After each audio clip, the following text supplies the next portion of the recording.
Well, hey there, hi there. I'm going to do probably a little two-part video. Unless I merge them together. I'm cooking some pretty large T-bones on my Recteq smoker. This afternoon is a beautiful afternoon here on the creek. Just an absolutely gorgeous day. And so I've got the Recteq fired up. I've done a little cleanup. It's a little messy down here. I've been doing a little cleanup on it. What I am doing is I'll show you here. I have put these are like 1.25 inch thick ribeyes, T-bones. I put them both on here. I'm going to do a slow smoke on them. I got to go get I did forget about this. I'm glad I remembered. Go get my smoke tube. I think I've shown you all this before, but I start my smoke tube out here. Excuse me. I get it going, so you can see it. I get it going out there on just some stones out there on the walkway. And let's see if I can do this one-handed. And I'm going to put this at the back. I'm sorry, I'll re-get my video back here in a second. There you go. So I got the smoke tube rolling with mesquite in it.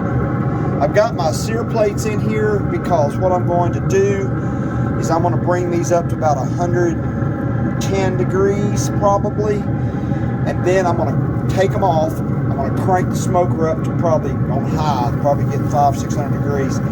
Let these sear plates come to me, then I'm going to do a reverse sear on them, and I'm just going to see how they do. This is a total test here. I've never done them like this before. They're really good cuts of meat. I believe they're going to come out fine. I hope so.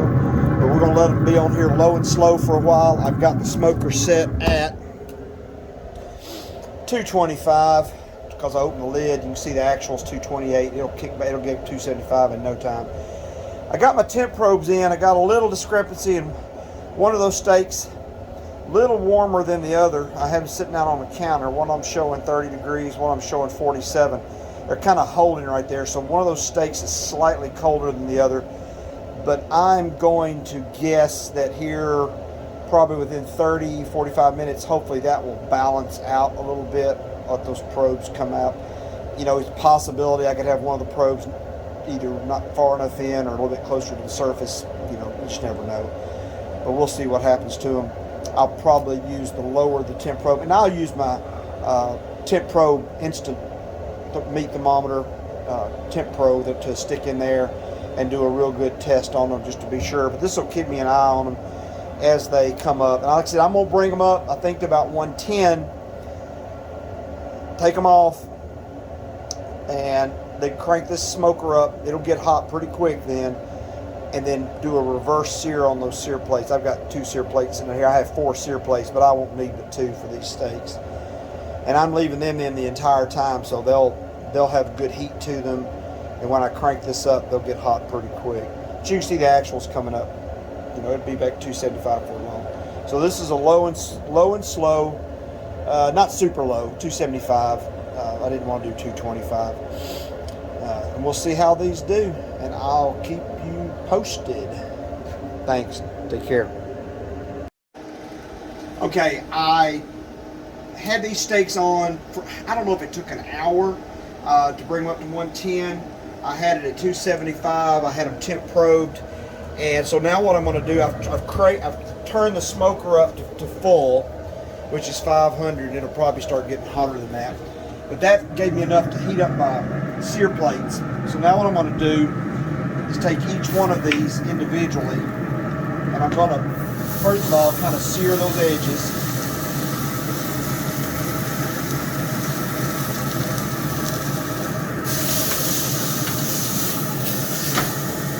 Sear this other side.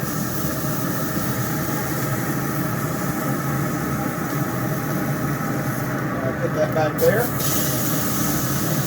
Get this one. Get a little bit of an edge sear on it. I won't get a lot of edge sear. But I'm going to leave these on about 2 minutes on each side.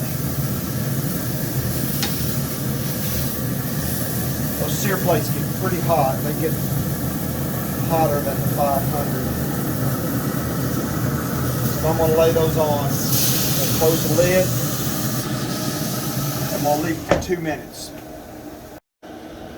Okay, I've had them on there probably about 4 minutes. I'm going to temp probe them, see where we're at. We're at 118, 119, that's really good. Let's see where this one, yeah, 123. So I'm going to go ahead and flip them. I'm wanting to give them about 130. And you can see I got getting a nice brown on there. So we'll leave those back down there, shut the lid. Probably leave them about another 2 to 3 minutes, and we should be about good. Okay, these things should be about done. Check our temp. Come on. Let's hit a hot part. Ooh, it hadn't got up hotter. About 127. It jumped to 150, but it came back down there. Let's see how this one is. It should be 150 for sure. 135, 130. That's good. So those are ready to go. So we're going to pull them. I'm going to go ahead and shut the smoker off. It'll have a cool down phase, and we'll go inside and do a cut. Okay, I brought these in. You can see these were some beautiful ribeyes. They're about an inch. I think I had them cut 1.25 inches, 1.5 inches, something like that. I mean, that is a heavy piece of meat. But I want to just do a little test cut and see how this comes out. I'm going to take this off right here. And then let's just slice it and see what we got. Just go across that grain. Oh, sweet. That is so nice. Yeah, that's nice. It got probably about a medium on this, but that's good. I'm going to let both of these rest for a few minutes to continue to let them just slow cook there a little bit at full temp. And those things ought to be good to eat. But yeah, they're really tender. So I'm really looking forward to eating that. Also, what I did with these, I did a baked potato.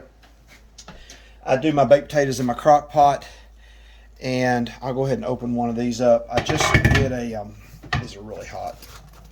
Let's see, one of these, I think this is the sweet potato, I think. See if I can get this out over here without burning myself. What I do is I put these in the crock pot. I think this is the sweet potato. I had 2 sweet potatoes, one sweet potato and 2 regular potatoes. Hot, hot, hot. Yes, the sweet potato. And so what I did on those, that is a sweet potato that I put a little bit of, what I put? Mango Magic on it.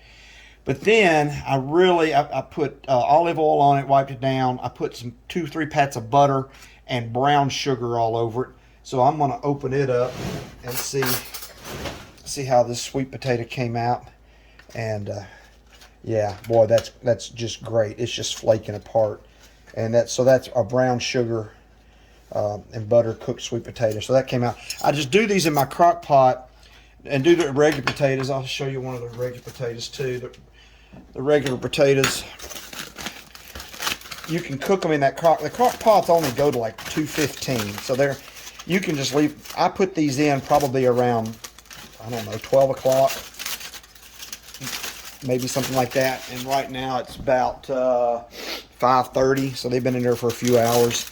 But they cook up so nice in that crock pot. I take a corn sticker. This is the way I do them. I take a corn sticker and I just poke a bunch of holes in it. That's the way I prefer to do my baked potatoes. And then I wrap them up several times because these, again, now these have got, what have these got on them? I'm trying to think what I put on them. Good look, see. Oh, forget which one. I think I put freaking Greek rub on these, a Recteq product. And then again, I put a couple of pats of butter in there. There's olive oil. But again, you can see, and these just cook up so nice. And they're just so soft inside. I mean, just come right apart. So yeah, really good potatoes. All of these won't get eaten tonight. I'll wrap that one back up. I think I'm gonna have the sweet potato with my steak tonight. But that's a real quick way. You put them in there. I usually cook them for a couple of hours, 2 or 3 hours, and then I rotate in the crock pot. Then I rotate the potatoes over, just make sure they're getting cooked evenly all the way around. But this is my go-to way for cooking sweet potatoes. So anyway, I hope this helps you guys. I'll let you know how this is coming out. I'm gonna go ahead and have a little taste of the steak and just see Need a smaller bite. This is a big steak. So I want to eat all of these at once. Oh wow, that is really tender. Super moist, super juicy. Like I said, slow cook, 275, probably for less than that, probably just a little over an hour. And then I've never done a reverse sear. And you know, if you've got a Blackstone, which I do have, or if you've got a regular grill, you can reverse sear these in a pan. There are probably better ways to reverse sear them, but the smoker's already running. So that's what I did with those. So anyway, I hope you enjoy this and give it a try sometime. These have got a product called, I kind of keep remembering what I put on all this stuff. I got too many spices. This one is called, I can find it. This is called Blackstone Steakhouse Seasoning, which the Blackstone Steakhouse Seasoning has got coarse salt, spices, sugar, dehydrated garlic, onion. And so it's just a really good steak seasoning. That's what I put on there with the olive oil. Anyway, y'all have a blessed day. Take care.